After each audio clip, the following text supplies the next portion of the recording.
కలియుగ దైవం వెంకటేశ్వర స్వామి దర్శనం చేసుకొని ఆశీస్సులు తీసుకొని వెళ్తున్నాను.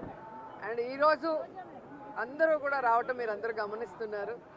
అండ్ June 4th రిజల్ట్స్ వస్తున్నాయి కాబట్టి ప్రజలు మీడియా అంతా కూడా చాలా ఆతృతగా ఎదురు చూస్తుంది. ఎవరికి కావాల్సిన స్టోరీలు వాళ్ళు వండుతున్నారు అనేది మనం గమనిస్తూనే ఉన్నాం. నిన్ననే ఎగ్జిట్ పోల్స్ కూడా రావటం జరిగింది.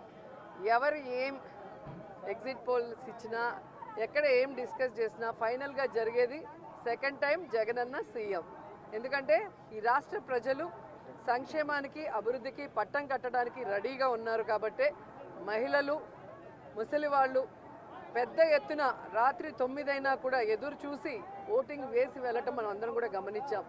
సో మనకి స్వాతంత్రం వచ్చిన తర్వాత ఇంత పెద్ద ఎత్తున సంక్షేమాన్ని అభివృద్ధిని ప్రజల కోసం అందించిన ఏకైక ముఖ్యమంత్రి జగన్మోహన్ రెడ్డి గారు.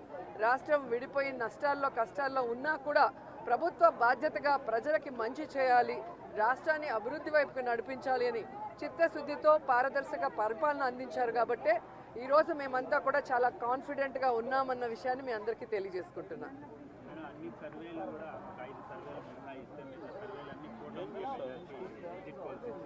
ఈరోజు కూటమి కొత్తగా పెట్టుకున్న కూటమి కాదు, ఆల్రెడీ 2014లో పెట్టుకుంది. అప్పుడైతే కొత్త కాంబినేషన్ కాబట్టి ప్రజలు ఎక్స్పెక్ట్ చేసి ఓట్లు వేశారు. కానీ 2014లో అక్కడ ఇక్కడ 2 చోట్ల కూడా కూటమి అధికారంలోకి వచ్చినా కూడా ఈ రాష్ట్రాన్ని సర్వనాశనం చేసింది. కానీ ఈ రాష్ట్రానికి ఇవ్వాల్సినది ఏమీ ఇవ్వలేదు, ఏమీ అభివృద్ధి చేయలేదు అన్నది ఈ రాష్ట్ర ప్రజలు గమనించారు. కాబట్టే ఈరోజు ఆ కూటమికి క్రేజ్ లేదు అనేది మీకు తెలుసు, మాకు తెలుసు.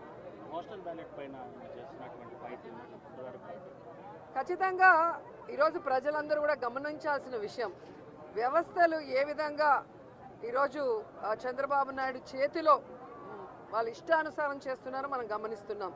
ఆ విషయాల్ని ఇష్టానుసారం ఎలక్షన్స్ అప్పుడు మార్చేయటం, అలాగే కేసులు పెట్టించడం వైఎస్ఆర్సీపీ నాయకుల మీద. ఇప్పుడు దేశంలో ఎక్కడా లేనటువంటి విధంగా కొత్త కొత్త రూల్స్తో పోస్టల్ బ్యాలెట్ని ఏ విధంగా వాళ్ళకి అనుకూలంగా మార్చుకోవాలన్న ప్రయత్నం చేస్తున్నారో మనం గమనిస్తున్నాం. అదే చెప్తున్నా కదా, ఎవరెన్ని దొంగ ఆటలాడినా ఎవరెన్ని వ్యవస్థలను మేనేజ్ చేసినా ప్రజల మనసులో ఉన్న జగన్ గారిని చంద్రబాబు నాయుడు కాదు కదా, ఆయన పుట్టించిన ఖర్జూరం నాయుడు కూడా మేనేజ్ చేసి మార్చలేడని కూడా ఈ సందర్భంగా తెలియజేసుకుంటున్నాం.